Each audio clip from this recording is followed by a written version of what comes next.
நாமலின் நியமனத்தால் ராஜபக்ஷ குடும்பத்தில் வெடித்த பிளவு. அமெரிக்கா பறக்கின்றார் பெசில். ஜனாதிபதி தேர்தல் போரல்ல, எவரும் எனக்கு சவால் இல்லை. ரணில் அதிரடி அறிவிப்பு. நாமலுக்கு ஏற்பட்ட கெட்ட சகுனம்.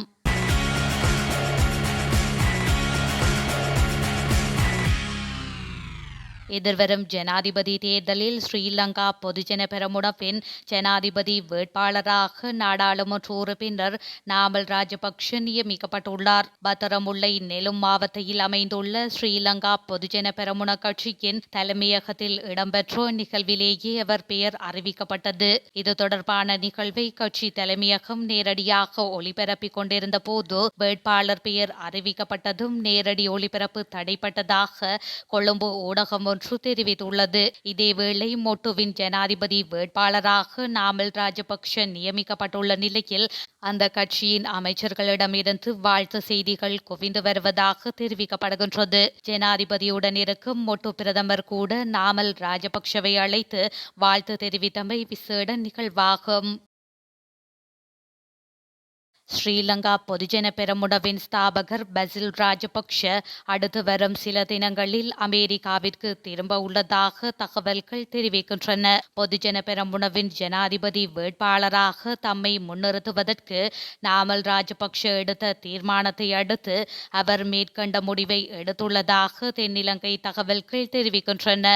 நாமல் ராஜபக்ஷவை வேட்பாளராக நிறுத்திய தீர்மானத்தால் ராஜபக்ஷ குடும்பத்தில் பிளவு ஏற்பட்டுள்ளதாகவும் தெரிவிக்கப்படுகின்றது. பொதுஜன பெரமுனவின் ஜனாதிபதி வேட்பாளர் தெரிவை பிரபல வர்த்தகர் தம்மிக பெரேரா ஏற்க மறுத்துள்ளார். இதனை அடுத்து பிரதமர் தினேஷ் குணவர்த்தனவுக்கும் அழைப்பு விடுக்கப்பட்டுள்ள நிலையில் அவர் அதனை நிராகரித்ததை அடுத்து நாமல் ராஜபக்ஷவின் பெயர் முன்மொழியப்பட்டுள்ளதாக தெரிவிக்கப்படுகின்றது. வைத்தியர் ராமநாதன் அர்ஜுனா நீதிமன்றினால் சரீர பிணையில் விடுதலை செய்யப்பட்டுள்ளார்.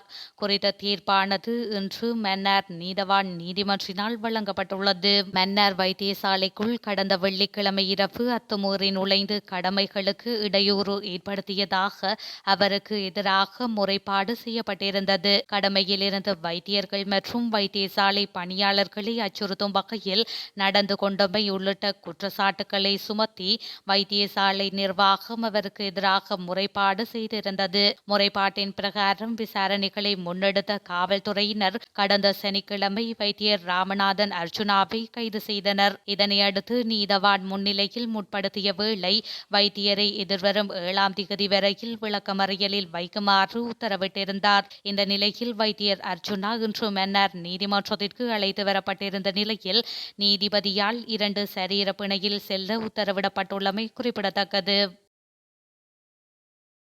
என்னை பொறுத்தவரை இந்த ஜனாதிபதி தேர்தல் ஒரு போரல்ல. அத்தோடு நான் யாரிடமும் சண்டையிட வரவில்லை என ஜனாதிபதி ரணில் விக்ரமசிங்கே தெரிவித்துள்ளார். குறித்த விடயத்தை இன்று ஊடக பிரதானிகளுடன் இடம்பெற்ற சந்திப்பில் கருத்து தெரிவிக்கும் போதே அவர் குறிப்பிட்டுள்ளார். இது தொடர்பாக அவர் மேலும் தெரிவிக்கையில், உண்மையை சொல்லி நாட்டை காப்பாற்ற தயாரா அல்லது பொய்யை கூறி நாட்டை குழப்ப தயாரா என்பதை சிந்திக்க வேண்டும். நீங்கள் விரும்பினால் எனக்கு வாக்களியுங்கள். இதை முன்னெடுத்து செல்வேன். அத்தோடு நான் மற்றவர்களைப் போல வாக்குறுதிகளை அளிப்பதில்லை. அதனை செய்து காட்டியுள்ளேன். ஏனையோர் வாக்குறுதிகளை வழங்குகின்றனர். அத்தோடு மற்ற வேட்பாளர்கள் எனக்கு சவாலாக இல்லை. நாட்டின் எதிர்காலத்திற்காக வருகின்றேன். ஆனால் ஏனைய வேட்பாளர்கள் தமது எதிர்காலத்திற்காக வரவுள்ளனர் என அவர் தெரிவித்துள்ளார்.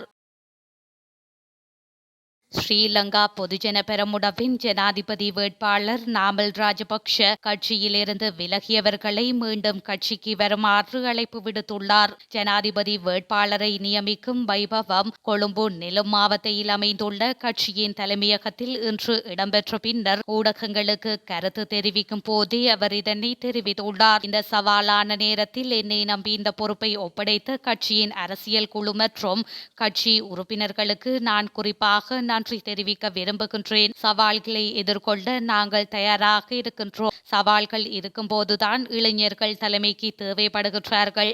நாங்கள் கட்சி உறுப்பினர்கள் மற்றும் எங்கள் கொள்கைகள் மீது நம்பிக்கை வைத்துள்ளோம். இந்த நாட்டு இளைஞர்கள் எதிர்பார்க்கும் நவீன சந்ததியினரின் அரசியல் நனவாகும் என நம்புகின்றோம். ரணில் விக்ரமசிங்க பொதுஜன பெரமுனவை ஏமாற்றி விட்டாரா என்ற கேள்விக்கு பதிலளித்த நாமல் ராஜபக்ஷ தான் தனது கொள்கையை பின்பற்றுவதாகவும் மற்றவர்களின் கொள்கைகளை விமர்சிக்காமல் தன் கொள்கையை மக்கள் முன் வைப்பதாகவும் தெரிவித்துள்ளார்.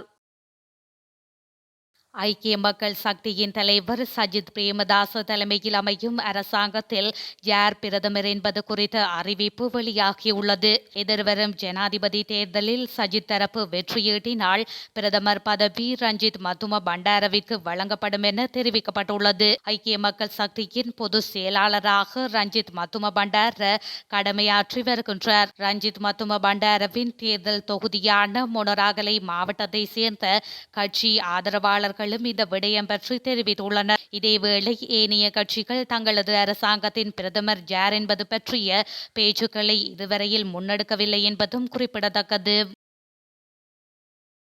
கிழக்கு மாகாணத்தை சேர்ந்த பெரும்பாலான மக்கள் ஜனாதிபதி ரணில் விக்ரமசிங்கவிற்கு ஆதரவு வழங்குவதற்கு தயாராக இருப்பதாக கிராம வீதிகள் அபிவிருத்தி ராஜாங்க அமைச்சர் சிவனேசதுரை சந்திரகாந்தன் தெரிவித்துள்ளார்.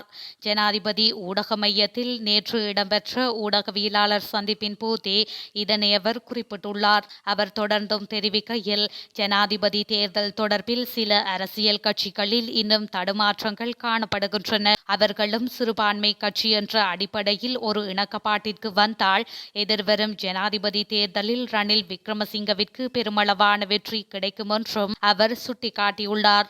அத்துடன் ஜனாதிபதி தேர்தலில் தமிழ் பொது வேட்பாளரை நிறுத்துவது என்பது நேரத்தை வீணடிக்கும் செயற்பாடு மட்டுமல்லாது நாட்டு மக்களை குழப்பும் வகையிலான செயற்பாடு என அவர் குறிப்பிட்டுள்ளார். குற்ற செயல்களால் சம்பாதித்த சொத்து தொடர்பான சட்டமூலம் அடுத்த வாரம் அமைச்சரவையில் சமர்ப்பிக்கப்படும் என ஜனாதிபதி ரணில் விக்ரமசிங்கே தெரிவித்துள்ளார். ஊடகவியலாளர்களுடன் இன்று இடம்பெற்ற கலந்துரையாடலின் போதே அவர் இந்த விடயத்தினை குறிப்பிட்டுள்ளார். இங்கு தொடர்ந்தும் கருத்து தெரிவித்த ஜனாதிபதி, சர்வதேச நாணய நிதியத்துடனோ அல்லது கடன் வழங்குனர்களுடனோ செய்து கொள்ளப்பட்ட உடன்படிக்கைகளில் எந்த அளவுகோலையும் மாற்ற முடியாது. அவ்வாறு செய்தால் இலங்கைக்கு கிடைக்கும் நிதியை இழக்க நேரிடும். அனைத்து வேட்பாளர்களும் வாக்காளர்களுக்கு உண்மையை கூற வேண்டும். நாடு பாரிய பொருளாதார நெருக்கடியில் இருந்த 2 சந்தர்ப்பங்களிலும் நாட்டை அந்த நிலையிலிருந்து காப்பாற்றிய திறமையை நிரூபித்ததன் காரணமாக எமக்கு யாருடனும் போட்டியில்லை. நாட்டை முன்னோக்கி கொண்டு செல்வது குறித்து நான் கவனம் செலுத்தியுள்ளேன். சிலரினால் ஊழலை பற்றி பேச மட்டுமே முடியும். ஆனால் ஊழலை தடுப்பதற்காக பல சட்டங்களை இயற்றியுள்ளோம். குற்ற செயல்களால் சம்பாதித்த சொத்து தொடர்பான சட்டமூலம் அடுத்த வாரம் அமைச்சரவையில் சமர்ப்பிக்கப்படும். ஊழல் குற்றச்சாட்டுள்ள எவரையும் நாம் ஒருபோதும் பாதுகாக்கவில்லை என தெரிவித்துள்ளார்.